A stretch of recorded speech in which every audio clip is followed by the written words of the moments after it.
Hello coucou, bienvenue à toi. Alors, bon, on va juste se tirer quelques cartes. J'ai pas grand-chose de présent, si ce n'est qu'on devient assez balèze dans le détachement. Comme si on était en train de comprendre de plus en plus qu'à chaque fois qu'on rumine sur quelqu'un ou une situation ou un truc, en fait, on est juste en train de s'éloigner de nous. Et de plus en plus, j'ai l'impression que tu captes que de faire ça, ça t'empêche d'aller rencontrer quelque chose en toi qui pourrait se sentir vide. Et comme si tu étais vraiment de plus en plus en train de te donner la main, et je trouve que c'est très joli. Je sais pas, je ressens comme une fréquence autour de moi, euh, où il y a vraiment un enfant qui se sent de moins en moins seul. Un enfant qui sent que de plus en plus on lui tend les bras, on fait des pas vers lui, et comme s'il y avait de plus en plus une espèce de maîtrise au niveau aussi de ses émotions, de ses ressentis, tu vois, de réussir à se réaligner plus rapidement, à moins se laisser emporter. Il peut y avoir encore quelques débordements au niveau émotionnel, mais pour autant, c'est comme si tu redevenais le cocher de ta voiture. Les chevaux sont de nouveau, sont de plus en plus maîtrisés. Il y a de moins en moins d'égarements, en fait. Voilà ce que je ressens. Allez, on y va. On y va. Trolala. Alors, qu'est-ce qu'on aurait à te transmettre comme message pour toi qui passes par là? Alors, j'en profite. Merci pour tous tes commentaires. J'adore. Alors, j'ai l'impression que quand je réponds à tes commentaires, possiblement, ça t'envoie pas de notification. Du coup, si jamais, tu peux revenir quelque temps après avoir laissé ton commentaire et je mets de plus en plus de réponses. J'essaye de plus en plus d'interagir avec toi, tout simplement parce que je considère ce que tu m'envoies et que j'ai à cœur aussi de créer ce lien avec toi. Et je vois aussi de temps en temps d'autres personnes qui interagissent entre elles et du coup, je trouve ça vraiment très beau. Donc, n'hésitez pas, quand vous vous lisez, à déposer des mots. Voilà, et à vraiment faire que cette communauté interagisse complètement, voilà, dans un élan du vivant. Oui, je fais encore des rimes. Et alors? Allez, on y va. Oh, celle-ci, elle est tombée bizarrement. Oh, bah j'en ai 3 en fait. Je sais pas si je les prends, ça fait beaucoup, mais... Alors, on va nous parler des racines de l'abondance, d'une vision éclairée et de ce qui est. Alors, pour moi, tu es en train de clarifier cette notion d'abondance. Ça pouvait être un peu flou jusqu'à présent. Et ce que je pourrais te dire, c'est que c'est comme si tu étais en train de comprendre que ton abondance, elle est intimement liée à ton enfance et à tes racines. Tu vois, il y a comme l'idée d'enraciner en soi une richesse dont auparavant que tu ne voyais pas. C'est pour ça que j'ai aussi la vision éclairée. C'est comme si de plus en plus tu arrivais à te rencontrer et à te, tu vois, à reconnaître ta valeur et à aussi voir autour de toi les choses comme elles sont et en toi. Et donc, comme s'il y avait de moins en moins cette séparation dans ce jugement envers soi-même qui, du coup, t'amène à ne plus être en projection, y compris sur les autres. C'est comme s'il y avait un truc de l'ordre de « on se fout la paix ». Voilà, on se fout la paix, on est comme on est. Et tu vois, tu pouvais t'accrocher auparavant à des personnes qui projetaient leur négativité, mais toi, en même temps, bah ça venait t'activer dans ta propre négativité. Et du coup, c'est comme si de plus en plus, il y avait ce recentrage, cette envie de prendre soin de son intériorité et comme aussi pour accepter ce qui est à l'extérieur. Voilà, accepter ce qui est à l'intérieur revient à accepter ce qui est à l'extérieur. Comme si, en fait, il y avait une sorte de banalisation de voilà, du rôle de chacun et du coup, une acceptation de chacun sa place, chacun ses énergies, chacun sa façon de penser, chacun sa façon de réagir et comme si tu arrivais de plus en plus à ne pas te sentir activé, mais à venir, toi, être en maîtrise. Voilà, parce qu'une vision beaucoup plus éclairée sur tous ces systèmes de pensée, de conscient, d'inconscient, de transfert, de projection, de blessures et compagnie, il y a une connaissance en fait approfondie qui de plus en plus te ramène à ancrer en toi-même ce qui est porteur de richesse. Et je ressens aussi en ton corps émotionnel quelque chose qui vraiment s'apaise, tu vois. Il y a alors ce que je trouve vraiment hyper fort, c'est par moment de se rappeler des 4 accords Toltec, il y en a 5 d'ailleurs, et vraiment ce truc de je ne le prends pas personnellement parce que moi j'ai ce sentiment que concernant nos blessures, on peut prendre la réaction des autres ou leur comportement contre nous, comme si effectivement ça venait faire réagir quelque chose à l'intérieur de nous, mais que de plus en plus, c'est-à-dire que toi-même, tu es moins connecté à tes blessures parce que tu les guéris ou à ton ego. Donc, si tu guéris tes blessures, ton ego a de moins en moins de force. Tu vois, il prend de moins en moins le pouvoir. Parce qu'il y a une tranquillité, il y a quelque chose qui s'installe. Et du coup, ce que je ressens, c'est que tu ne prends plus les choses personnellement. Tu vois, tu t'es recentré pour décentrer certaines choses, recentrer dans cette paix en toi pour te décentrer de la responsabilité de ce qu'on t'envoie, de ce qui vient de l'extérieur vis-à-vis de toi, tu vois. De plus en plus, il y a une espèce d'étanchéité de... comment on dit? Ça, les parapluies, ils sont imperméables. Voilà, une forme d'imperméabilité. Donc, ça va nous parler de failles au niveau psychique, au niveau inconscient. Il y a une meilleure maîtrise, il y a de plus en plus de conscience. Et donc, une conscience des fonctionnements. Et en prenant conscience de tes propres schémas ou fonctionnements, bah, tu prends aussi conscience de ce qu'il y a à l'extérieur. Et en étant moins dans le jugement et plus dans l'accueil de toi-même, tu arrives à être moins dans le jugement et plus dans l'accueil des autres. Sans pour autant donner de l'énergie à tout ça, mais simplement, voilà, un accueil, de dire, tu vois, il y a une espèce d'amour inconditionnel, en fait, ou une acceptation inconditionnelle qui est en train de se faire.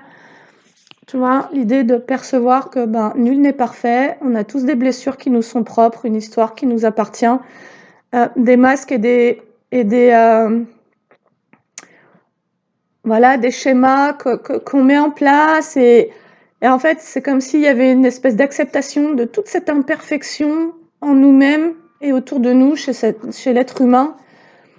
J'ai l'impression que tu es en train d'accepter ta dualité, en fait. Ah, c'est génial, c'est ça, en fait. Tu vois, accepter ce qui est, la vision éclairée sur ce qui est, est. Il y a comme l'idée de j'accepte aussi, dans certaines situations, d'être totalement impuissant, surtout en ce qui concerne le fait de changer l'extérieur. Et donc, quelque part, je reviens dans ma propre puissance. Mais c'est vrai, c'est pas une puissance qu'on va aborder sous l'angle de l'ego, qui veut pouvoir dominer ou avoir raison, et donc donner tort. Tu vois, c'est tout blanc, tout noir avec l'ego. Si je gagne, tu perds. Si j'ai raison, t'as tort. Et un délire un peu comme ça. Et là, en reprenant cette maîtrise de ton propre monde intérieur, il y a quelque chose de beaucoup plus nuancé, parce que moins jugeant finalement. Tu vois, c'est beaucoup plus doux pour toi-même et donc pour les autres. Parce que ce que tu t'accordes, tu l'accordes aussi aux autres. tout simplement. Et quelque part, quelqu'un qui va être dans un profond jugement vis-à-vis de toi, c'est quelqu'un qui est en projection des jugements qu'il a vis-à-vis de lui-même, mais qu'il préfère refouler et ne pas écouter. Parce que c'est une confrontation avec son ombre, tout simplement, que de pouvoir aller écouter ce qu'on se raconte sur les autres, mais du coup, sur soi-même. Et donc, je pense qu'il y a comme une guérison au niveau émotionnel, d'où ces racines de l'abondance. En fait, c'est comme si tu étais en train de comprendre que ce qui est abondant en toi, c'est avant tout cette acceptation de ce qui est, c'est cette humilité vis-à-vis de la vie, vis-à-vis de l'humain, vis-à-vis de toi-même, sur tes schémas, ce que tu n'as pas réussi à modifier jusqu'à présent, et une humilité vis-à-vis de tes schémas, des schémas des autres, tu vois, voilà, quelque chose de très doux qui dit, en fait, c'est ok si moi j'en suis là, et c'est ok si toi t'en es là. Simplement, dans ce non-jugement, il y a cette possibilité de se positionner pour rester dans cette paix. Je veux être en paix avec moi-même, je veux être en paix avec toi. Et donc, possiblement, ma stratégie, ça va être de me tenir à l'écart. Ça va être de rester loin de toi.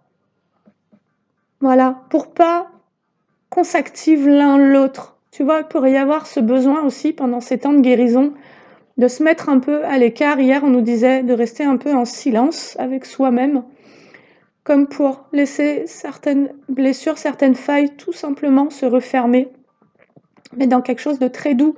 Il n'y a pas d'anxiété là, il n'y a pas de... Tu vois, c'est pas anxiogène, ce retour à soi, parce qu'il y a aussi beaucoup d'insécurités qui ont pu être nettoyées, d'où ces racines de l'abondance, c'est-à-dire que ça nous parle aussi d'un ancrage. Il y a quelque chose qui s'ancre à l'intérieur de toi. Et pour moi, c'est ta richesse personnelle.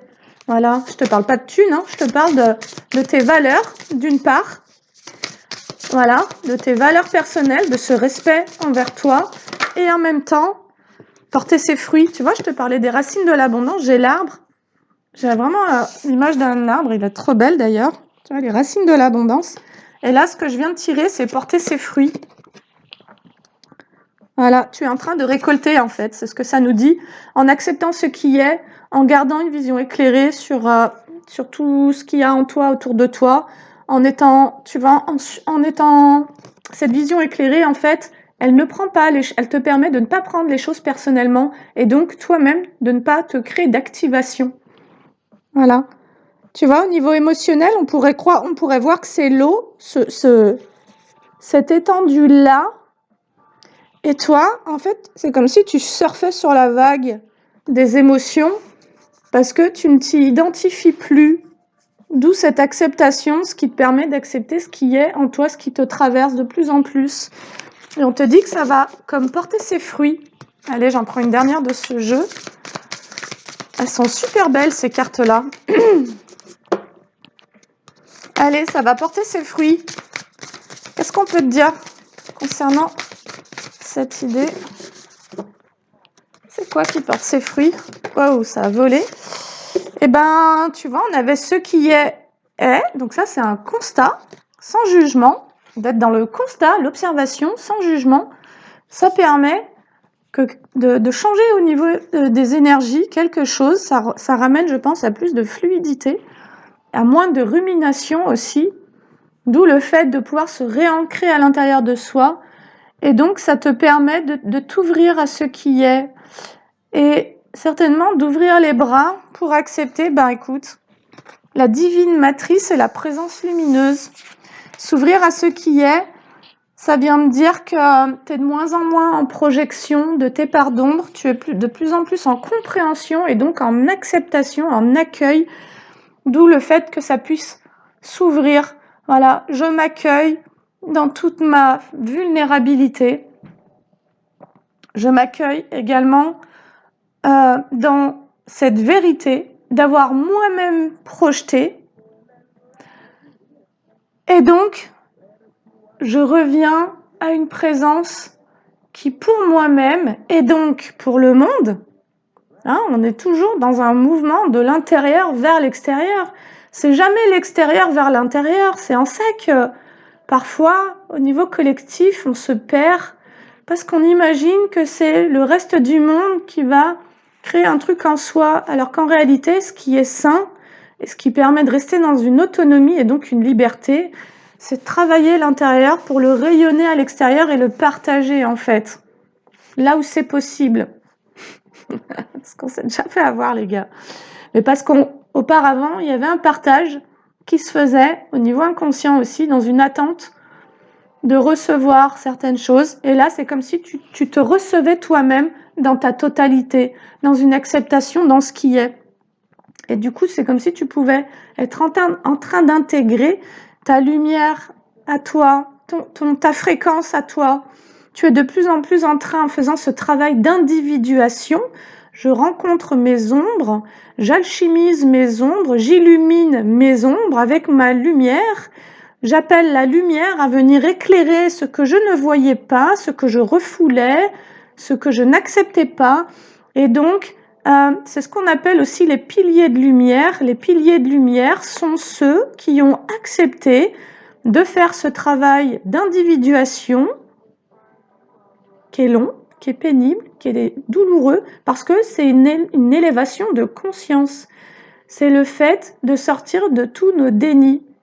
Alors, je dis pas qu'on est totalement éveillé, qu'on a reçu cette connexion absolue, voilà, mais il y a quand même l'idée de plus en plus d'entrer dans cette divine matrice en étant dans cette présence lumineuse, de pouvoir ressentir en réalité sa propre vérité, sa propre lumière, et donc la lumière. Tu vois, pour moi, il y a un truc en fait qui s'oppose quand on reste dans nos projections et donc dans cette connexion à notre ego qui est un peu le gardien de nos ombres. Parce que ça pourrait déclencher des compensations ou des décompensations plutôt, voilà, des écroulements. D'ailleurs, au niveau de l'ego, s'écroule lui-même quand tu accèdes à ton inconscient, à ce que tu avais auparavant refoulé. Et donc, c'est en ça qu'il est lui-même son propre traître et en même temps lui-même son propre gardien. Donc, c'est assez subtil. Et c'est en ça aussi que c'est intéressant de se faire accompagner pour que ces barrières-là, qui te permettent d'accéder à une vérité, puissent se défaire, mais en toute douceur. Tu vois, dans un accueil de cette réalité, en fait, de sortir de cette illusion de manière douce et non pas que ça soit violent par une confrontation due à des situations que la vie t'aurait envoyées, parce qu'à un moment donné, la vie, elle dit, c'est bon, t'as assez fait le con, il est temps d'ouvrir les yeux et il est temps d'accueillir. En fait, c'est comme si, d'une façon ou d'une autre, la vie souhaite que tout ce qui est inconscient puisse rejoindre le conscient pour rejoindre finalement cette unité, cette divine matrice, cette présence lumineuse, pour qu'on soit dans cette responsabilité envers soi-même, envers les autres, envers la vie elle-même, et qu'à un moment donné, on puisse être dans ce rayonnement, dans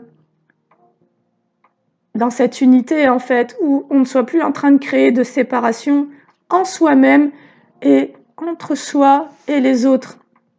Mais la séparation, ça ne veut pas dire qu'on va côtoyer certaines personnes, ça veut juste dire qu'on on ne va pas projeter, on va accepter ces personnes comme elles sont. Et donc, on va percevoir aussi que ce qu'on a rejeté chez elles, c'était aussi des parts que l'on rejetait chez nous. Voilà, et c'est ça le fait de sortir des projections, c'est je prends en responsabilité du jugement que j'émets sur quelqu'un, qui est un jugement que j'ai en réalité envers moi-même, mais que je ne veux pas aller rencontrer en fait. C'est une part d'ombre, c'est ça les parts d'ombre. Et donc là, je m'adresse en tous les cas à des personnes qui ont la vision éclairée, donc qui ont vraiment fait ce travail-là, d'aller se rencontrer et d'aller mettre de la conscience. Voilà, des personnes qui ont certainement eu beaucoup de souffrance et qui ont préféré connaître la vérité plutôt que de rester dans une forme d'ignorance qui, au final, ne permet pas d'être plus heureux en fait. On s'aperçoit que de se mentir ou de se cacher les choses, ça n'amène pas plus de joie ou de bonheur dans sa vie. Allez, tu vois, j'ai la lune et le passé. Peut-être qu'on nous dit qu'il y il y avait des choses, ou il y a des choses qui sont cachées, que tu ne vois pas encore dans ton passé. Ok, on va aller voir. Avec l'oracle Garance, Ascension. Écoute, on y est, hein. S'ouvrir à ce qui est, la présence lumineuse et la divine matrice.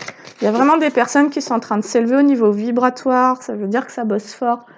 Mais possiblement, bosser fort, c'est pas avec sa tête, c'est plutôt dans son lâcher-prise et dans un accueil. Pour moi, finalement, c'est-à-dire qu'à un moment donné, on se réfugie, quand on accueille ces réalités, ces vérités qui font mal, on se réfugie dans le mental, parce qu'on ne sait pas trop comment gérer au niveau émotionnel, ça peut être un peu trop violent et perturbant. Et donc, c'est comme s'il y avait besoin de faire une transition entre l'accueil au niveau du corps, au niveau des émotions, et une histoire qui aurait besoin de se raconter pour adoucir un peu ou faire cette transition étape par étape dans l'acceptation de ces vérités qu'on est en train de percevoir. Et petit à petit, j'ai la stabilité sur l'ascension. Et comme pour petit à petit, c'est ce que je te disais en tout début de guidance, pour venir stabiliser des émotions. Voilà. Et ça correspond aussi vraiment au fait de quitter ces blessures d'injustice, de trahison, de ci, de ça. Voilà, de ne plus projeter sa colère sur les autres et de simplement d'être là avec soi-même, avec ce qu'on se raconte, avec ce qu'on ressent. Et donc, dans ce tout, en fait, de s'accepter dans ce tout. Et ce que le narcissique n'arrive pas à faire, c'est qu'il n'arrive pas à aller rencontrer son ombre. Il n'a pas la capacité de ramener de la lumière sur l'ombre, parce que sa vie repose sur une structure d'illusion, de faux semblants,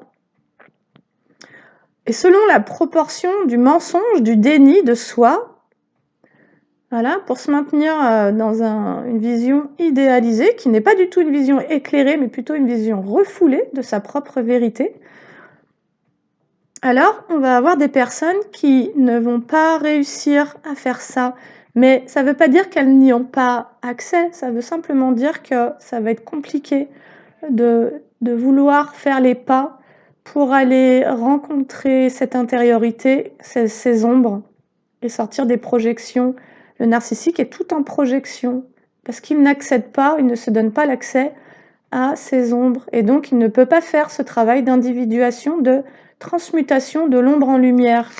Et donc c'est en ça qu'il est dans l'ombre et qu'il a des énergies sombres, voilà, qui d'apparence pourraient être assez lumineuses, puisqu'il se présente comme un idéal, hein, et quelque part comme quelqu'un en tous les cas qui a la capacité de manipuler aussi l'esprit de l'autre en lui laissant croire, mais c'est que le narcissique utilise une faille. La faille chez les gens, c'est soit de venir nourrir leur propre idéal, et donc ce sont deux personnes qui en miroir se renvoient d'être des êtres merveilleux, voilà, merveilleusement sombres, mais bon, peu importe, il n'y a pas de jugement, encore une fois, c'est un fonctionnement, on fait comme on peut. Et soit c'est quelqu'un qui va rencontrer, en tous les cas, le narcissique va surtout apprécier de rencontrer quelqu'un qui a une faille de dévalorisation, parce que c'est sur cette faille qu'il va pouvoir s'appuyer pour se gonfler et pour avoir une image complètement grandiose de lui-même, au travers de la dévalorisation de l'autre. Parce que quand toi tu es en dévalorisation, tu es tout en projection de ta propre valeur sur cette personne, donc d'une certaine manière, tout ça on ne le voit pas, on envoie de l'énergie quand on est dans ces failles.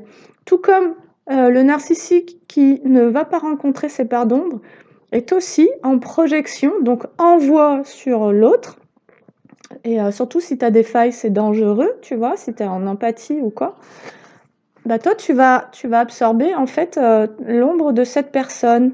Et toi, en étant dans dans ce refoulement de ta propre valeur et donc en valorisant l'autre à l'extérieur, d'une certaine manière, si toi tu te dévalorises, bah, tu vas lui envoyer toute ta valeur, en fait. Et donc, c'est là où tu peux aussi être dans des pertes financières, dans des pertes au niveau professionnel et aussi au niveau relationnel, de perdre des belles relations, etc.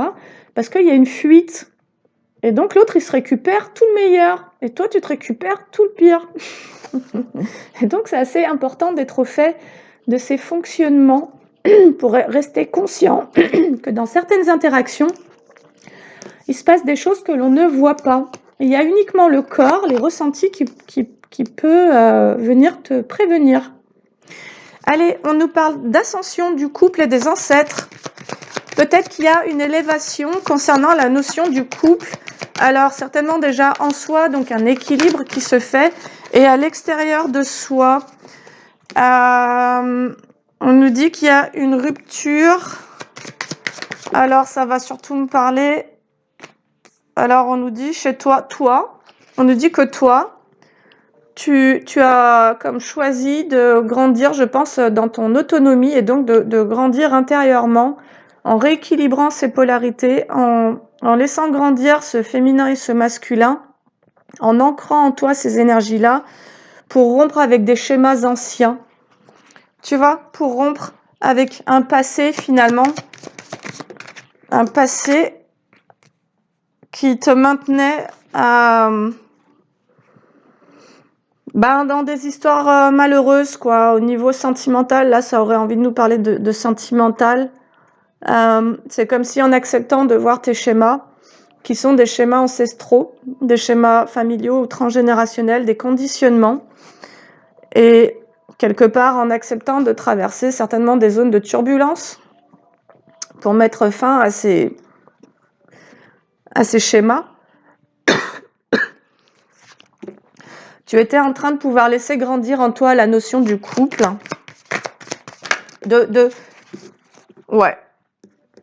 Tu étais en train de vraiment rompre avec certaines énergies où tu t'es senti trahi, en fait, dans des polyamours, tu vois. C'est comme si je m'adresse à des personnes qui avaient eu la sensation d'en permanence aller dans des relations où elles devaient se mettre en rivalité avec d'autres personnes, où elles se retrouvaient à 50.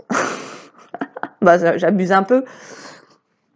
Mais c'est comme si tu avais vraiment accepté d'avoir été dans ce schéma et d'avoir compris qu'il y avait quelque chose en lien avec tes ancêtres, certainement une profonde dévalorisation qui faisait que tu avais la sensation que, en fait, toi, tu ne pouvais recevoir que les miettes et donc qu'en permanence, l'amour véritable n'était pas fait pour toi, en fait. Tu vois, qu'on ne pouvait pas te choisir. C'est ce dont ça nous parle. On ne pouvait pas te choisir. Tu ne pouvais pas te sentir... j'ai le mot sélectionné, mais tu vois, genre comme si plusieurs fois dans ta vie, tu avais été sur le banc des... Alors, j'ai le banc des accusés qui vient, mais... Tu vois, tu as fait partie d'un casting pour une personne et qui vous laisse proposer plusieurs options. Et puis, toi, tu jouais là-dedans et parce qu'en fait, tu comprenais pas que tu n'étais pas obligé d'accepter cette place d'option. Attends. Wow, j'ai l'impression d'avoir dégagé un truc là. En fait, c'est comme si tu avais le sentiment d'avoir tellement peu d'importance que tu acceptais d'être une option. C'est exactement ça dont nous parle la guidance. Tu n'avais tellement pas conscience de ta valeur, de ce que tu peux toi-même amener dans une relation, dans un couple, de toute ta magie, toute ta beauté, et de la puissance de tes sentiments, tu vois, et d'accorder vraiment de l'importance à ça, de savoir valoriser ce que tu amènes sur la table de la relation. Et tu pouvais tellement être dans un déni de ces notions-là que tu acceptais tout et n'importe quoi. Et tu étais dans cette trahison envers toi, de trahir tes fondamentaux, trahir tes valeurs, trahir aussi ce rêve de cœur, parce que ça te faisait pas kiffer en fait ces situations, et quelque part en les acceptant, tu acceptais de te trahir toi-même, tu vois, il y avait ça. Ok, donc tu es en train de t'élever sur qu'est-ce que le couple, tu vois, Qu'est-ce que moi je veux concernant le couple, en fait? C'est ça qui est en train de se passer, c'est que tu as accepté d'avoir été dans certaines situations et là, actuellement, tu es en train de vraiment te positionner en me disant: «Moi, je sais ce que je vaux et donc je sais ce que je veux et surtout, je sais que ce n'est pas une question de mérite, mais je sais simplement à quoi j'ai le droit». Voilà. Allez, on nous dit que toi, tu as rompu avec des schémas donc familiaux, des conditionnements ancestraux sur cette notion du polyamour, de trahison, du coup, du fait de se trahir soi-même. Et concernant aussi la notion de la valeur en amitié, tu es en train de comprendre que tu es une présence qui est lumineuse, tu ne te fais plus passer au second plan et tu es en train de capter que tu as le droit d'être bien entouré, tu as le droit d'avoir des amis qui t'accordent cette valeur, qui te valorisent en fait, qui t'estiment, tu vois? Et possiblement, jusqu'à présent, tu étais dans des schémas où tu acceptais d'être dans des amitiés ou dans des relations, même sentimentales, où en fait, bah, tu t'effaçais complètement et tu acceptais même possiblement qu'on soit un peu jugeant, sarcastique, méprisant, tu vois? Parce que tu croyais mériter ça, en fait.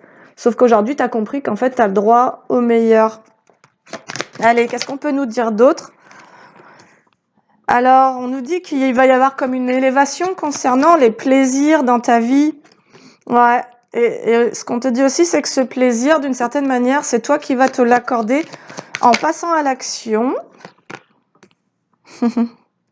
en étant dans le fait de démarrer des nouvelles choses, en sortant de tes anciens schémas, tu vois, en étant finalement très concret dans, OK, comment j'ai fonctionné jusqu'à présent, qu'est-ce que je ne veux plus reproduire et qu'est-ce que, en remplacement, parce que l'univers a horreur du vide et toi aussi, donc quand tu cesses un fonctionnement, on pourrait même dire un dysfonctionnement, bah en fait, par quoi est-ce que tu le remplaces?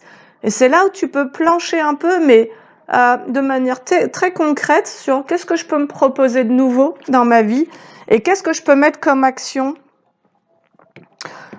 Aussi, comme pour t'éloigner finalement de ce que tu as traversé, tu vois, tu as rompu avec beaucoup de situations et émotionnellement, tu as pu rester un petit peu enfermé dans les émotions de ces ruptures.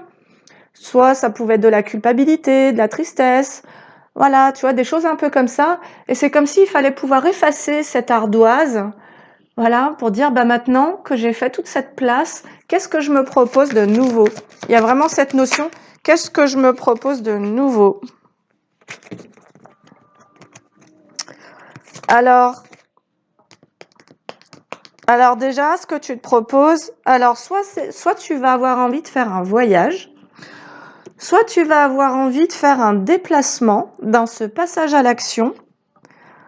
Et en tous les cas, ce que tu vas te proposer, ça va être de communiquer en étant beaucoup plus aligné, parce que beaucoup plus limpide en toi-même, tu vois, sur qui tu es, etc. Il va y avoir vraiment un profond respect dans tes communications. Tu vois, parfois, on peut avoir tendance à s'humilier soi-même. Ou bien, si on est en projection, on va avoir tendance à vouloir humilier l'autre pour finalement se faire vivre au niveau inconscient ce manque de respect de soi. Et c'est comme si en fait t'allais comme vouloir soigner tes communications. Ouais. Tu vas vouloir soigner tes communications dans le sens où tu prends conscience qu'auparavant tu t'es toi-même blessé dans ta façon de communiquer, dans ce que tu pouvais dire de toi, dans ce que tu pouvais dire à l'autre. Il pouvait y avoir le fait d'accepter, tu vois, de ne pas oser se positionner. Et là, il y a comme une stabilité qui revient en toi pour te permettre de communiquer en étant beaucoup plus aligné. Et c'est comme s'il y allait y avoir beaucoup plus de joie, parce qu'en réalité, quand tu communiques en étant complètement sincère et authentique, mais qu'est-ce que ça fait du bien? C'est-à-dire, aussi d'une certaine manière, tu communiques tes émotions. Tu vois, tu communiques ce que tu ressens. Et c'est là où, quelque part, tu te donnes toute la place d'être vivant, le droit de te laisser être totalement Et en fait, je trouve que c'est beau de pouvoir dire ce qu'on ressent, tu vois, de partager cet intime avec l'autre. C'est aussi une marque de confiance, mais tu pourrais aussi être amené à le faire avec des gens en qui tu n'as pas confiance. C'est pas grave parce qu'en fait, cette confiance, tu l'as récupérée. Tu vois, ça va nous parler de ta solidité intérieure. Auparavant, il pouvait y avoir une fragilité qui fait que tu t'effaçais, tu te faisais passer au second plan, tu n'osais pas dire comment tu te sentais. Et là, en fait, tu reprends cet ancrage, tu vois, tu ancres qui tu es vraiment et tu n'as plus honte de pouvoir dire ce que tu ressens, voilà, tu as fait la paix avec tes émotions et donc tu n'es plus ton propre ennemi et tu n'es plus à te fuir. Possiblement, auparavant, tu fuyais ce que tu ressentais et donc, quelque part, ce que tu montrais de toi, c'était pas sincère, tu vois. Et tu pouvais aussi sentir qu'on n'était pas prêt à t'accueillir dans ça, mais je pense que c'est toi-même qui n'arrivais pas à t'accueillir ou à te comprendre. Alors donc, on nous dit qu'après avoir été comme un peu malade aussi par ces trahisons-là que tu as traversées, mais aussi une trahison envers toi, possiblement ne pas dénoncer ce que tu vivais, eh ben, on te dit que tu vas avoir, en voulant te rapprocher de personnes qui sont capables de reconnaître ta valeur, qui sont capables de t'apporter, de t'estimer et de ne plus te maintenir dans une forme de confusion, à te laisser croire que toi, t'es un peu le con, tu vois. Eh ben, on te dit que tu vas réussir par rapport au monde extérieur. Il va y avoir une réussite en amitié. Ouais. Et surtout, ce qu'on nous dit aussi, c'est que tu vas réussir à comprendre. Alors, tu vas réussir à comprendre, c'est beau. Quelque part, comment être toi-même, quoi. Comme si tu étais en train d'apprendre à revenir dans tes propres énergies en quittant ces conditionnements, toutes ces loyautés au niveau familial, tu vois, tu pouvais comme t'empêcher. Parfois, on pourrait avoir la sensation qu'on est timide.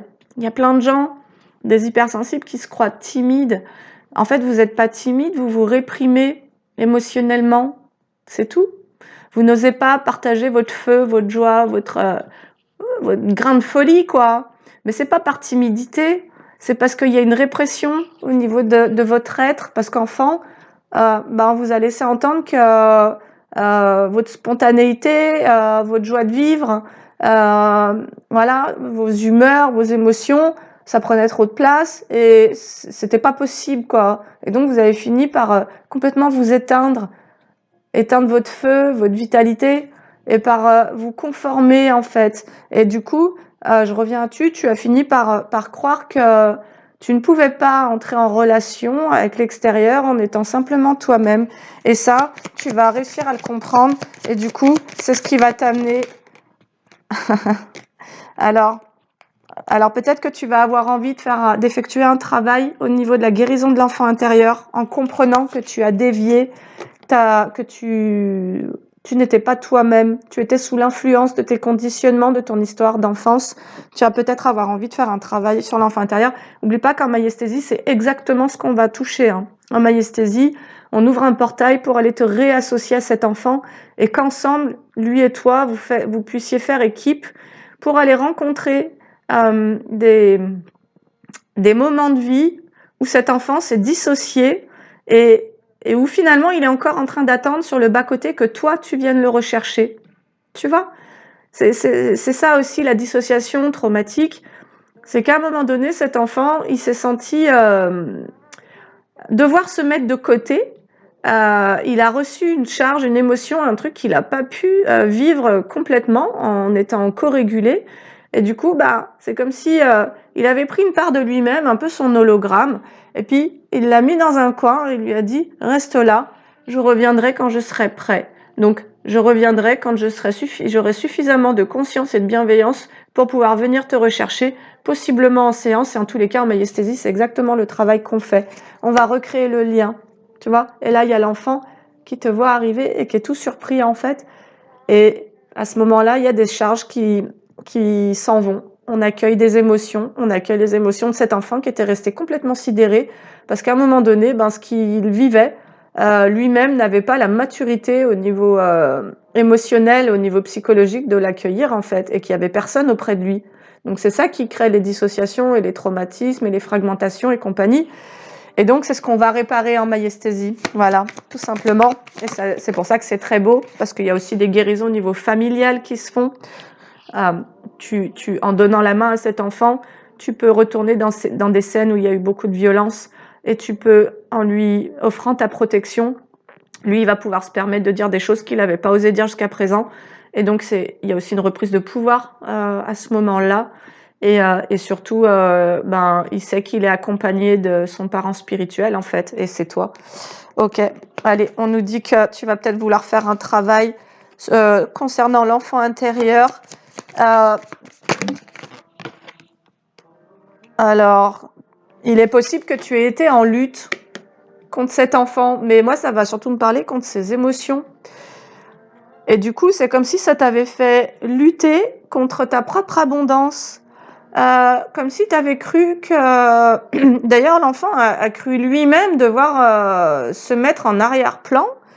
Et finalement, c'est toute sa beauté, c'est toute son énergie, c'est toute sa créativité, c'est toute sa spontanéité qui a été enterrée.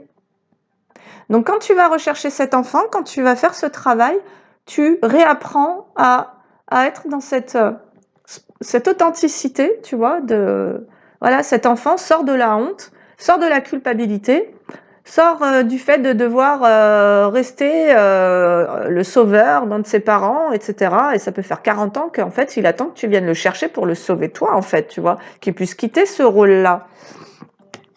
Et donc, tu vas effectuer ce travail sur l'enfant intérieur pour ne plus être ton propre ennemi dans cette abondance que tu te souhaites, en fait. Tu as pu être ton propre ennemi, ça va nous parler d'auto-sabotage, en fait. Voilà, c'est comme si en faisant ce travail sur l'enfant intérieur, tu allais arrêter de t'auto-saboter, parce qu'en fait, ce que ça vient dire, c'est que cet enfant, c'est lui qui a mis en place des programmes d'auto-sabotage, parce qu'il était loyal à des conditionnements, à sa famille, et surtout qu'il était dissocié de lui-même. Hein. Donc il y a une totalité, une unité, une complétude qui va revenir à partir de ce travail et de ces guérisons. Et c'est aussi ça, les guérisons de l'âme, hein. C'est tout part de ce qu'on a vécu dans l'enfance, parce qu'à un moment donné, on s'est incarné dans des familles qui allaient nous permettre de recréer le cadre pour revivre les blessures de nos précédentes incarnations, pour ceux qui croient en la réincarnation. Et je t'accompagne aussi en hypnose transpersonnelle, donc l'hypnose des vies antérieures. Et donc, c'est aussi dans ces hypnoses-là où tu vas retrouver des ex ou des parents, des personnes, des énergies que tu connais dans cette vie-là et qui ont eu un autre rôle dans d'autres vies pour toi, et de comprendre un petit peu au niveau karmique ce qui se rééquilibre, pourquoi cette personne-là, elle est encore dans ta vie, etc. Parce qu'il y a à chaque fois une recherche, c'est-à-dire que l'univers, il te fait revivre, il te fait revoir des personnes jusqu'à ce que il y ait un équilibre qui soit enfin trouvé, en fait. Et l'équilibre, c'est la paix. C'est déjà la paix en soi, le non-jugement pour l'autre, le pardon, voilà. C'est le fait de retrouver ces énergies-là, met fin à un karma, et donc on arrête de te présenter les mêmes personnes sous d'autres formes. Tu vois, ton amoureux, ça peut être ton frère, ça peut être ton père, ça peut être ta mère, ça peut être ta fille, ça peut être ta grand-mère dans une autre vie, ça peut être ta sœur, ou ça peut être un étranger avec qui il y a eu un lourd passif, tu vois, des choses comme ça. Et donc on revient en fait en permanence ramener un équilibre au niveau énergétique, au niveau de nos mémoires akashiques. Nos mémoires akashiques sont aussi la somme des émotions, des vibrations que nous avons vécues dans d'autres vies, qui nous ont rendus instables, et que l'on se repropose pour trouver cet équilibre dans une nouvelle incarnation. Ouais, parce que là, au niveau de ton abondance, tu peux vraiment être dans une incarnation où finalement tu viens ramener un équilibre au niveau de cette abondance. C'est pour ça que j'avais les racines de l'abondance, comme si tu n'avais pas du tout été ancré dans ta propre abondance de vie, de joie, de financière, professionnelle, relationnelle, et que c'était ton job en fait de retrouver un équilibre dans tous ces domaines, et parce qu'en réalité, ce qui s'est passé pour toi, c'est que tu t'auto-sabotais, quoi. Voilà. Et il y avait une forme d'injustice. On nous dit aussi, j'ai quand même les amis et la foule. avec la loi en inversé, tu as pu avoir beaucoup de blessures d'injustice concernant ton relationnel amical. Mais il semblerait que tu ne t'offrais pas la chance de développer des relations qui soient abondantes pour toi, abondantes d'émotions, de partage, tu vois, de belles connexions. Encore une fois, parce qu'il y avait cet enfant blessé qui créa un auto-sabotage. Allez, donc tu vas réussir à comprendre tout ça. Et du coup, j'ai quoi? Ben écoute, donc comme si tu allais vraiment travailler à ramener un équilibre au niveau émotionnel, au niveau de tes perceptions, au niveau de tes croyances sur toi-même, sur le monde, etc. Ta place, quelle est ma place? Qui suis-je dans... C'est des grandes questions, hein. Et donc, on nous dit qu'il va y avoir une surprise par rapport à une lutte dans laquelle tu as été. Et cette surprise, ça va avant tout être le fait que tu retrouves une stabilité chez toi, à l'intérieur de toi. Il y avait cet auto-saboteur te mettait dans une lutte intérieure. Tu vas réussir à en sortir. Donc, fin de culpabilité, fin de dualité. Et donc, tu vas comme réussir à te concentrer sur ce qui est abondant pour toi. Ouais.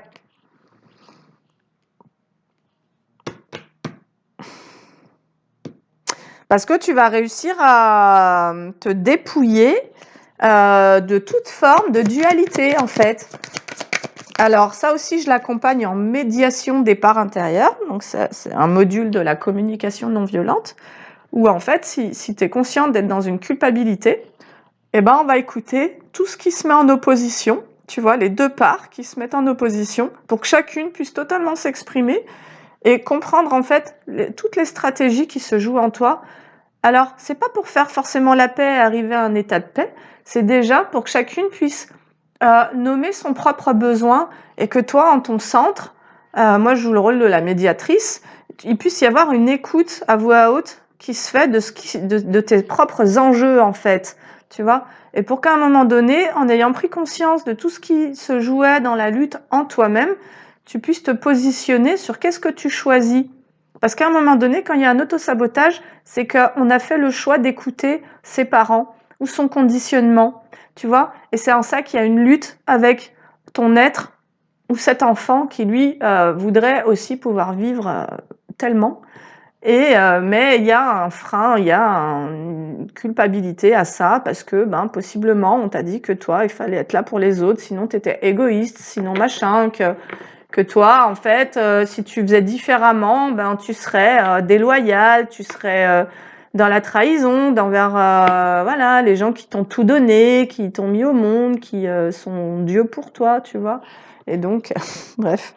Allez, on nous dit la surprise, ça va être un retour à la stabilité après t'être dépouillé de plusieurs états de dualité. Et que ça va aussi te permettre de ramener la chance, de te donner la chance de faire des choix, de faire un choix éclairé, en fait. C'est pour ça qu'on avait la vision éclairée. Tu vas réussir à faire un choix éclairé. Et ça va être celui de renaître.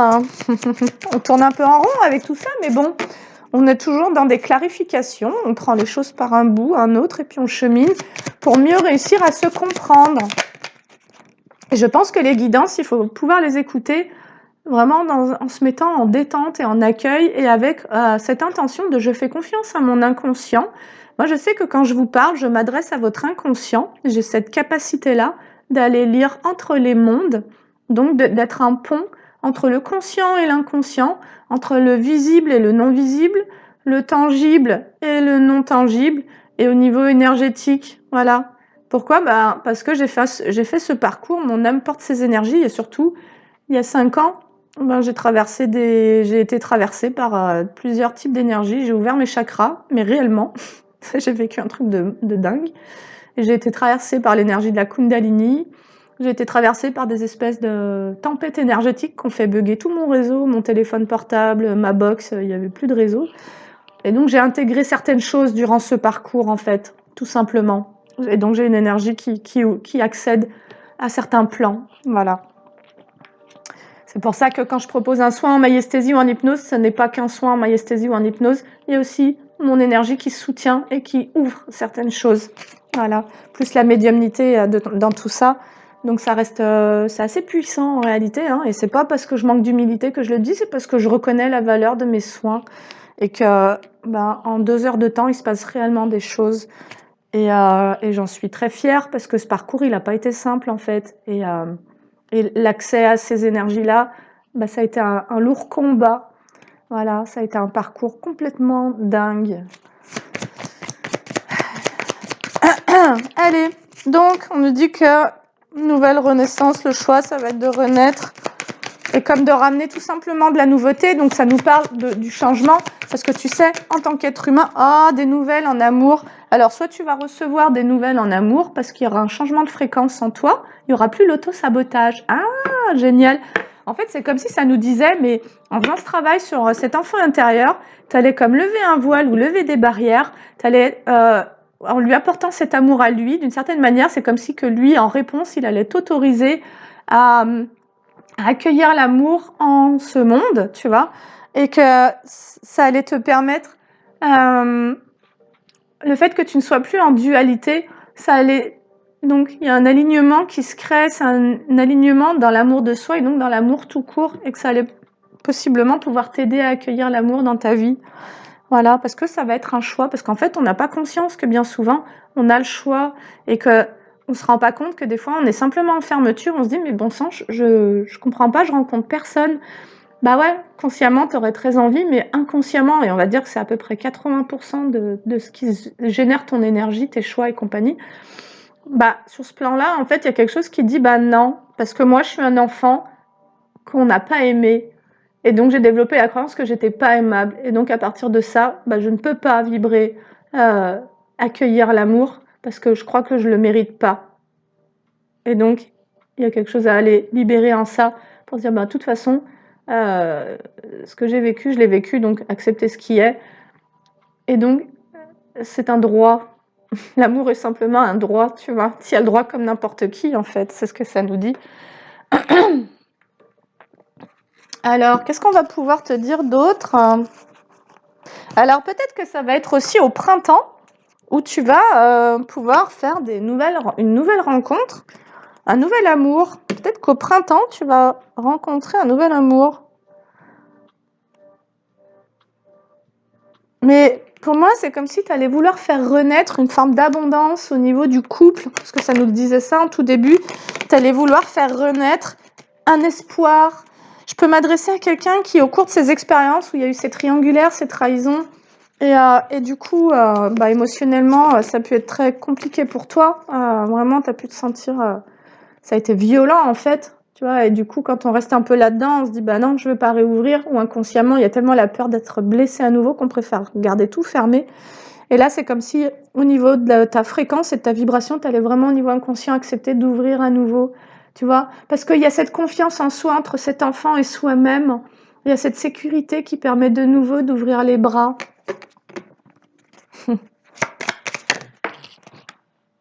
Et ouais, parce que c'est comme si auparavant tu t'étais senti complètement exclu de l'amour. Et pourquoi? Parce qu'il y avait une énorme culpabilité en toi. Et là, c'est ce voyage-là que tu es en train de faire. Franchement, je te montre les cartes, ça parle d'elle-même. Hein. Elle parle d'elle-même. Tu vois, on a un enfant, il est derrière les barreaux. Et effectivement, il y a un cadenas, il y a une chaîne. Et toi, ce que tu permets, ce que tu t'autorises, c'est à faire ce voyage, tu vois, à gravir, à ascensionner, en fait, donc à guérir de ce sentiment d'exclusion, possiblement d'exclure l'amour dans ta propre vie. Pour faire quoi? Pour retrouver cette sagesse, cette innocence. C'est pour ça que je te parle de culpabilité. On a un enfant qui s'autorisait pas l'amour parce qu'il se sentait coupable. 53 minutes, les gars. N'en voulez pas. Ok, tu ne t'es pas autorisé réellement et inconsciemment l'amour parce que tu te sentais coupable. Et ce que tu retrouves, c'est ce que je te disais en tout début de guidance. Il y a moins de jugement. Tu perçois l'expérience de l'existence. Tu vois, tu n'es plus en train de projeter sur les autres, d'en vouloir aux autres ou à toi-même. C'est vraiment cette innocence de « Ok, je traverse la vie, en fait. Je traverse le vivant. Et donc, ça me fait vivre des choses à moi. Et en même temps, je croise des gens qui vivent leur propre film. Et à un moment, on se croise. et ça match ou ça matche pas. Mais tant que je suis dans cet auto-sabotage, possiblement, je vais avec des personnes où ça va pas matcher parce que je mérite pas le respect. Donc, je vais accepter ça. Mais pour le travailler, ce truc-là, en fait, c'est pas pour te faire du mal ou faire du mal aux personnes. Et ces personnes-là aussi qui vont te manquer de respect, elles vont aussi être en travail parce qu'au niveau inconscient, elles ne se respectent pas elles-mêmes, tu vois. Possiblement, elles ne respectent pas leur propre lumière. Il y a beaucoup de gens qui dénigrent tout ce qui est invisible. Moi, on m'a traité d'ésotérique. Ça me fait de belles jambes parce que c'est ma spiritualité dont il s'agit et c'est effectivement le fondement c'est ce qui m'a porté toute ma vie et même enfant, je pense que j'étais déjà spirituelle, que j'avais déjà des dons qui à un moment donné ont dû être fermés parce que c'était beaucoup trop dangereux, mon environnement familial, il y avait beaucoup trop de violence et ma sensibilité ne pouvait pas se prêter à ça. Et il y a des personnes qui en réalité n'acceptent pas leur propre part spirituelle, sachant que dans ma croyance, nous avons autour de nous, donc on parle de nos 7 chakras, qui sont aussi des corps énergétiques, voilà. Il y a le corps physique, le corps émotionnel, le corps mental, nanana, et enfin le corps spirituel qui nous relie à nos croyances concernant le grand tout, ou alors on est complètement matérialiste et on ne croit qu'en ce qu'on voit, et du coup on est déconnecté de ça aussi. Et donc, et en fait c'est à ce moment-là où on s'en remet qu'à son ego, puisqu'on ne croit pas en autre chose. Et quelque part, ma croyance en tous les cas, c'est que les informations qui finissent par tomber sur le corps physique, qui est le dernier chakra, le chakra racine de la matière, voilà, de ce qui se matérialise, de nos racines aussi, et de notre sentiment de sécurité sur Terre, bah quelque part, auparavant, avant que les informations ne viennent toucher le corps physique, avec une maladie, une somatisation, un truc, eh ben on a d'abord reçu des informations au niveau spirituel. Tu vois, il y a une conscience. Notre propre conscience ou la conscience est venue nous dire « Attention, c'est pas la bonne route. Tu sais que là, tu vas aller contredire, si tu prends cette voie, tu vas aller contredire quelque chose qui était pur, qui était lumineux en fait. Tu vas aller contrarier ta propre lumière, y compris quand c'est pour faire subir quelque chose à quelqu'un d'autre. C'est pas la question à qui on fait du mal, en réalité c'est toujours à soi-même. Voilà, au niveau inconscient, ce qu'on fait aux autres, c'est ce qu'on se fait à soi-même. Et en plus, pour qu'on puisse en prendre conscience, c'est ce qu'on va récupérer dans la matière. Il y a un effet boomerang à chaque fois. C'est simplement pour monter en conscience. La vie, le vivant, Dieu n'a aucune envie de nous punir. Il nous met face à nous-mêmes. Et lorsqu'on est un peu trop inconscient, on se récupère dans la matière. On ne peut plus fermer les yeux sur l'expérience qui nous est présentée. Parce que à cet endroit-là, il y a quelque chose à aller regarder en fait. Et donc, et surtout, quand ça parle d'énergétique, voilà, quand tu subis donc, je termine, ça va toucher ton corps spirituel, après ça va descendre, je me souviens plus, donc, ton corps mental, ton corps émotionnel, donc tu vas être chahuté au niveau de ta tête, tu vas être chahuté au niveau de tes émotions, et au final, tu vas somatiser dans ton corps. Mais le tout premier message était spirituel. Donc quelque part, quand on a fermé un peu sa porte à ça, bah ça augure pas que du bon en fait. Voilà, parce qu'on est un tout et que finalement, c'est comme si on se coupait d'une part de nous-mêmes et du coup on va projeter sur quelqu'un de spirituel que c'est une sorcière ou quelqu'un de machiavélique ou quoi, alors qu'on est juste en train de projeter ses peurs, la peur que l'on a d'aller se rencontrer soi-même dans cet espace-là qui nous relie à des énergies beaucoup plus élevées, mais qui peut aussi nous relier à des énergies beaucoup plus basses, selon notre niveau d'ombre. Et quelque part, c'est aussi ça, je vais rencontrer mes ombres, donc j'accepte à descendre, tu vois, c'est là où je vais dans mon racine aussi, je vais rencontrer toutes mes insécurités, les mémoires familiales, transgénérationnelles, etc. Donc je vais gratter le fond, là, voilà, pour pouvoir m'élever, en fait. Et je pense qu'on ne peut pas se dire élevé et lumineux ou quoi que ce soit de ce type-là si auparavant on n'est pas descendu dans le fond.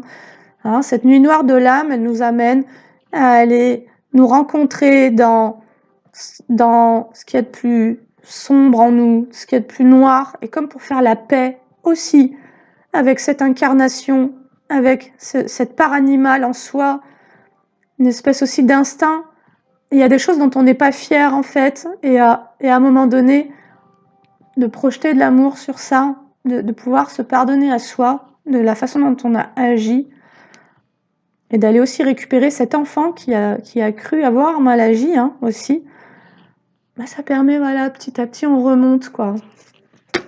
Allez, donc, l'innocence, l'expérience de l'existence. Alors, de t'être senti exclu, c'est comme si tu avais effectué un long voyage pour aller rechercher cette innocence. Et on nous dit que tu t'es senti très seule, en fait. Tu as effectué un voyage, une initiation, voilà, la solitude et la conscience. Pour accéder à cette conscience, à ce nouvel état de conscience, pour voir les choses différemment, pour sortir des projections, tu as dû te mettre en solitude. J'ai vraiment l'image d'un pèlerin qui avance dans le brouillard. Tu vois, tu as marché sans trop savoir où tu allais.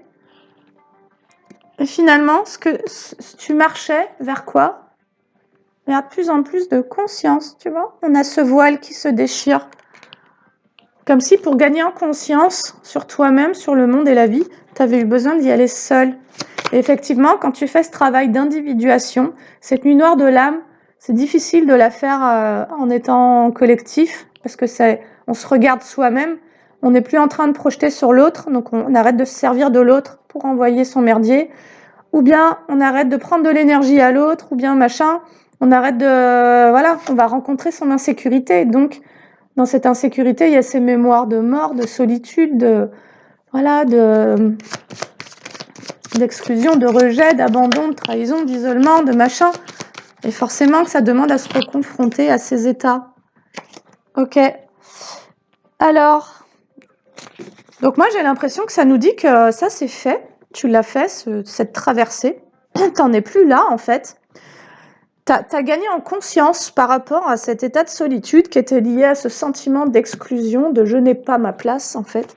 Et là, c'est comme si tu allais arrêter d'attendre, t'allais mettre fin peut-être à un travail d'introspection. Mais possiblement, auparavant, il y a quand même cet enfant à aller récupérer derrière ses barreaux, ou en tous les cas, ça te proposait un travail sur l'enfant intérieur. C'est marrant, j'ai la patience en inversé, mais j'ai le ralentissement pour le changement. En fait, il t'a fallu comprendre beaucoup de choses, beaucoup de tes schémas, beaucoup de tes croyances, accueillir beaucoup de tes émotions pour pouvoir aller vers ce changement. D'une certaine manière, ça nous dit aussi que toi-même, tu as ralenti ce changement. Comme si tu te sentais exclu de la possibilité de pouvoir accéder à un changement. Mais pour le meilleur, c'est ce qu'il faut comprendre, parce que parfois, tu as pu vivre des changements quand tu étais gamin, les parents qui se séparent, un déménagement, un changement d'école, et en fait, tu as vécu, tu vois, tu t'es dit, oh là là, c'est encore pire qu'avant. Et donc, il peut y avoir aussi ça, qui concernant le changement, là, on peut avoir vraiment des angoisses au changement, et du coup, c'est le mental qui récupère ça, et qui calque quelque chose qui appartient à ton passé, une expérience qui t'a traumatisé sur une envie de changer pour aller vers un futur différent, comme s'il te racontait, bah non, ça va encore mal se passer, quoi. Et donc, ça prend du temps, en fait. Ça prend du temps d'accéder à ce changement, parce qu'aussi, tu as besoin de digérer beaucoup de foudre, beaucoup de difficultés. Tu t'es retrouvé dans beaucoup de difficultés, et à cause du mental, c'est exactement ce que je suis en train de te dire. Ton mental, il t'a raconté beaucoup d'histoires, mais certainement que tu as vécu beaucoup de traumatismes aussi dans ton enfance. Donc c'est pour ça qu'on va pas se juger encore une fois.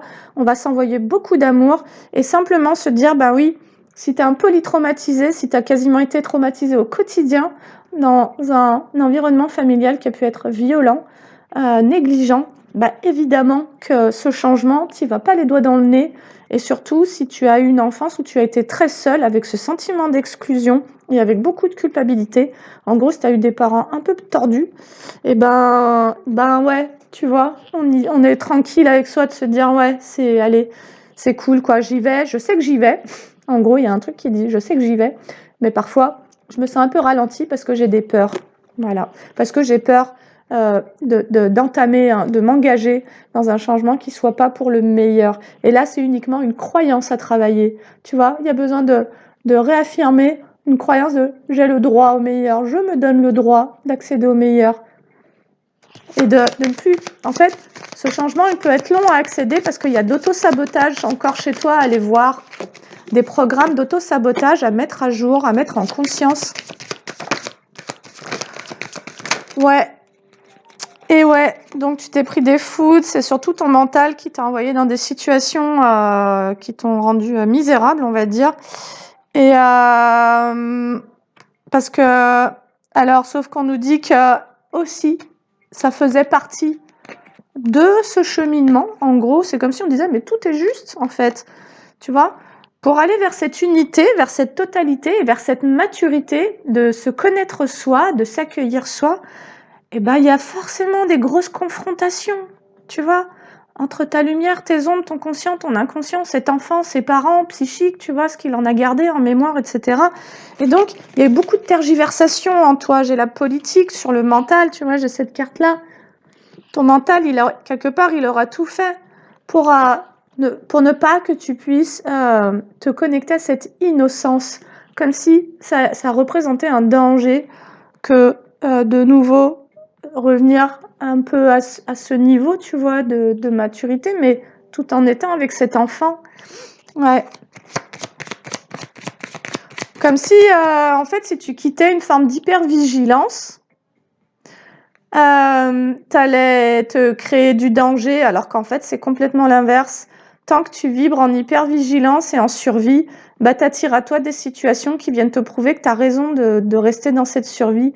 Donc, c'est en ça que travailler de l'intérieur, ça va permettre de modifier l'extérieur. Parce que la vie va dire: ah bah ouais, ça y est, t'es détendu, on n'a plus besoin de t'envoyer des situations extrêmes, des foudres et tout ça, parce que t'as accepté de te ranger dans cette forme de fluidité. Tu as compris le lâcher-prise. Voilà. Allez, t'as compris qu'il fallait lâcher prise. Et tu as compris aussi que c'était en étant de plus en plus conscient que tu allais accéder à ce niveau de lâcher prise, d'acceptation. Tu vois, il y avait ce qui est et s'ouvrir à ce qui est.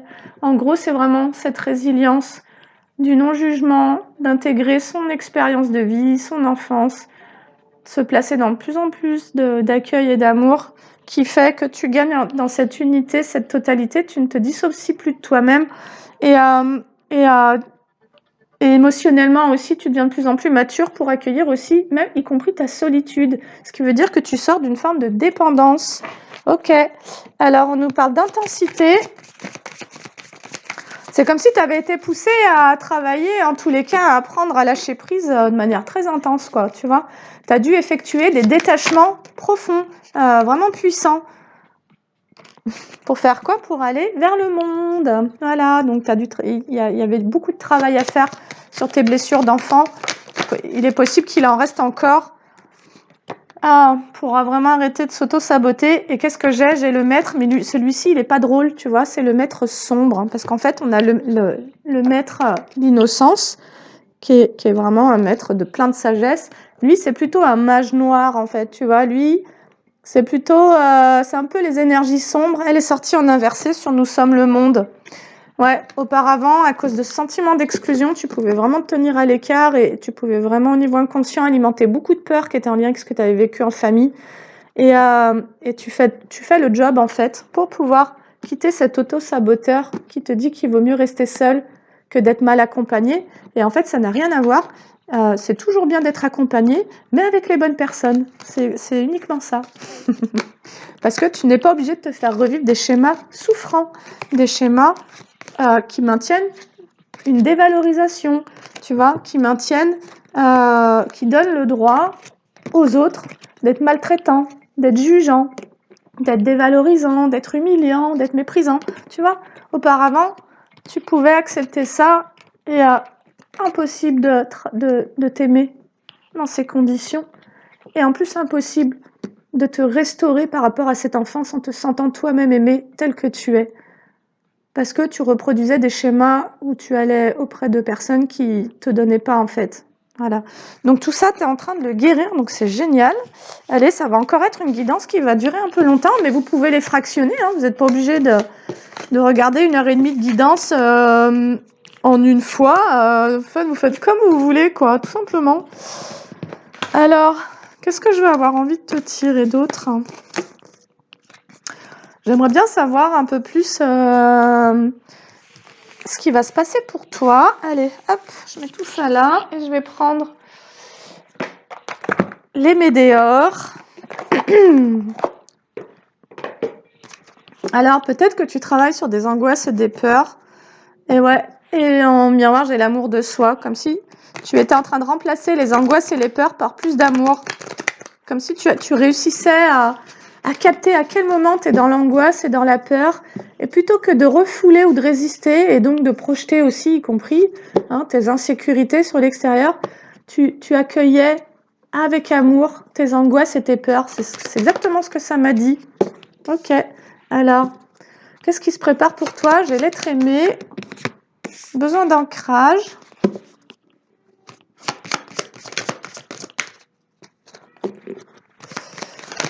L'être aimé, besoin d'ancrage. Comme si, par rapport à quelqu'un, tu avais besoin... Ouais, j'ai renouveau l'amour de soi. Comme si, par rapport à l'amour, par rapport au couple,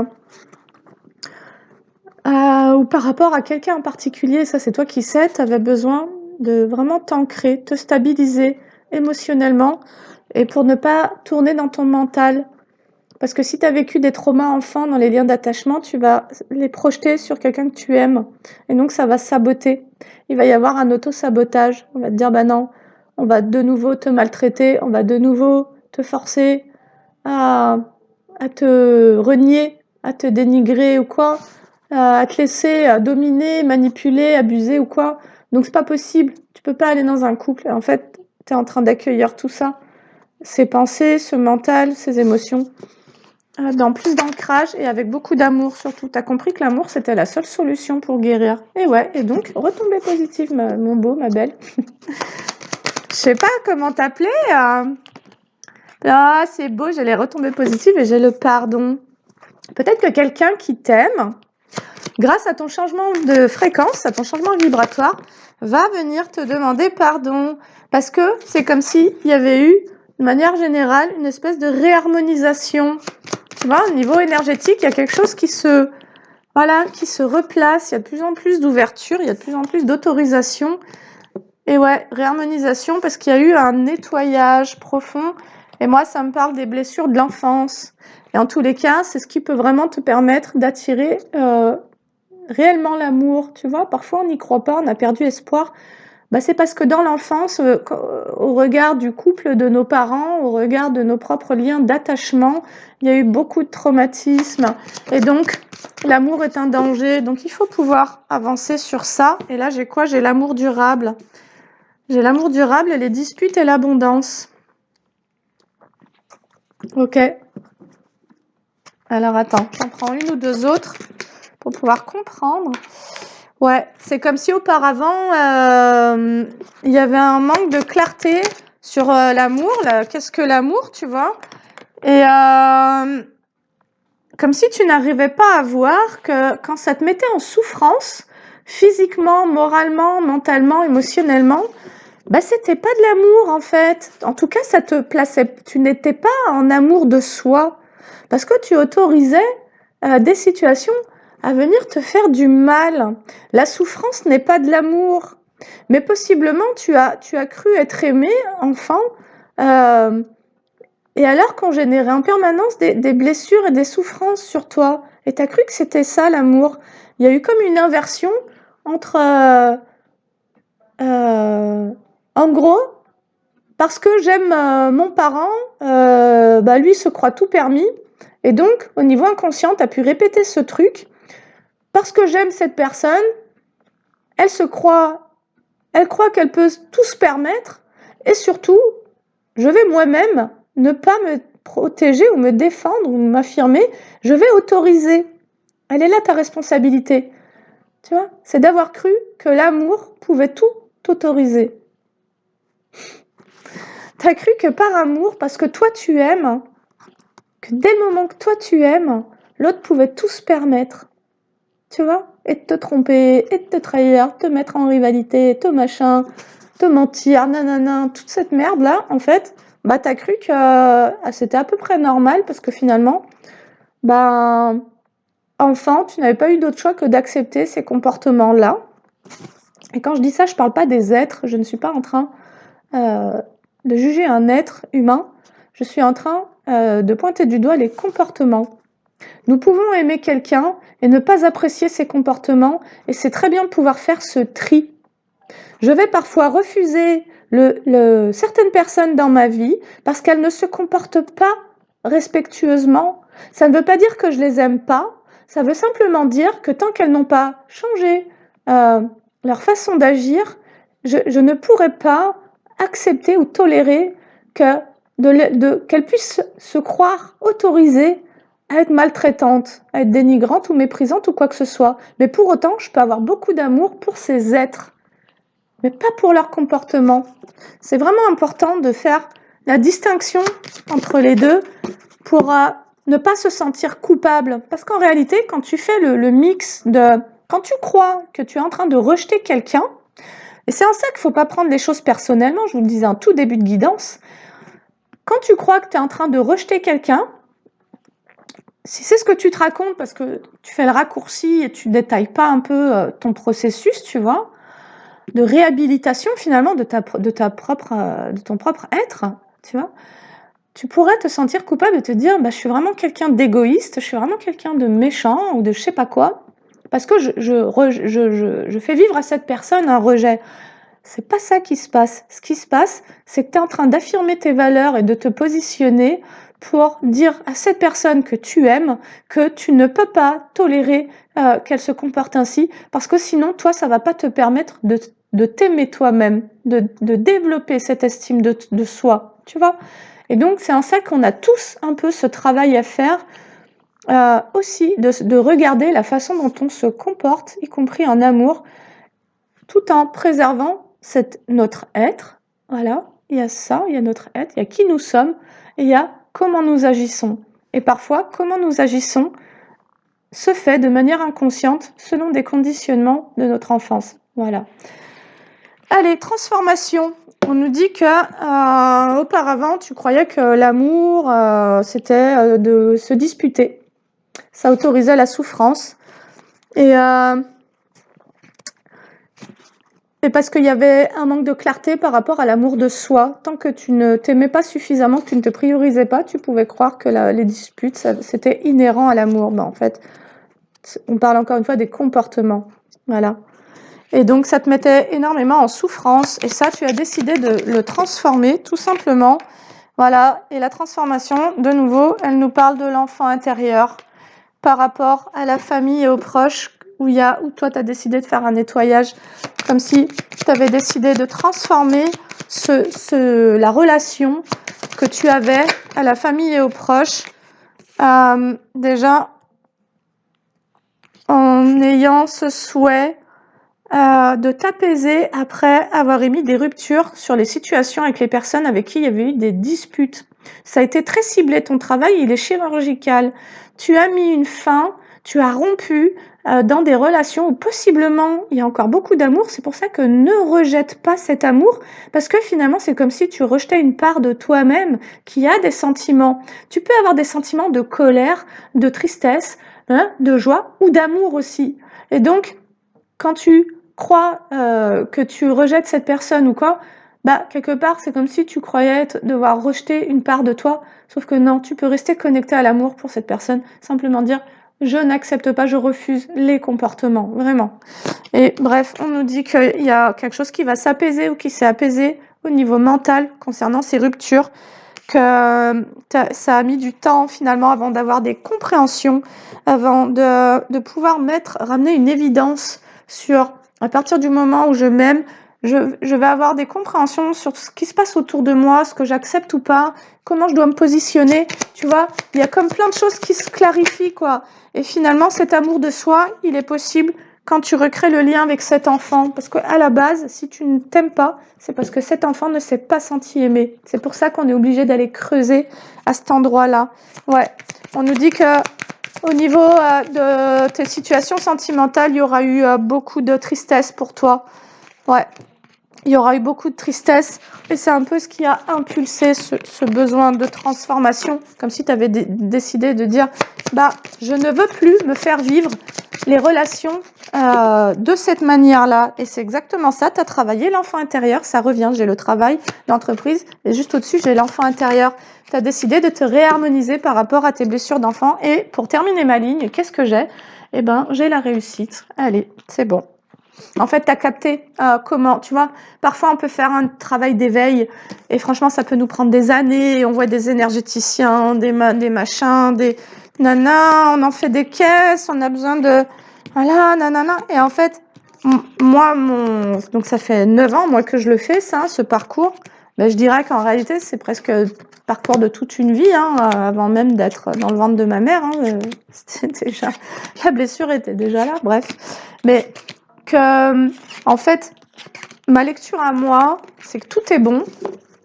Dans le soin, il y a toujours, du coup, finalement, une intention d'aller mieux. Mais que ce qui est important, ça restera les émotions.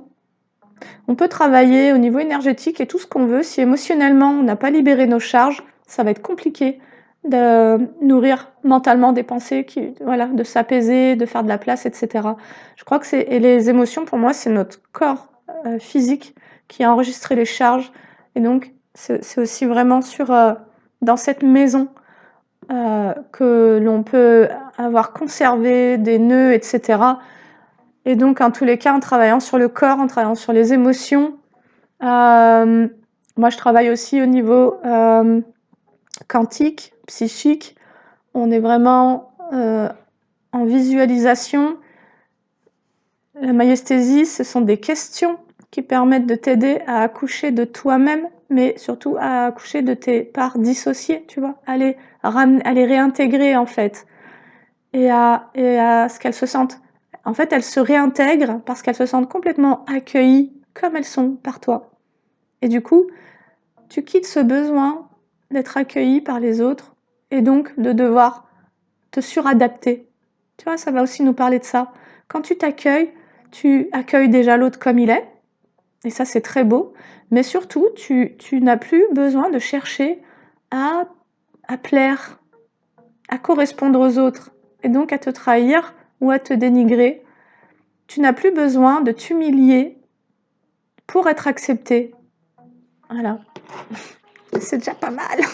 C'est un beau travail, les gars. Voilà, sur ce, 1h22. Eh ben écoute, voilà, c'est comme ça. Je te remercie de m'avoir écouté. Je te remercie de liker, partager et commenter cette vidéo. Je remercie toutes les personnes qui s'abonnent à la chaîne également. Merci beaucoup. Et je te dis à bientôt pour une autre vidéo. Salut!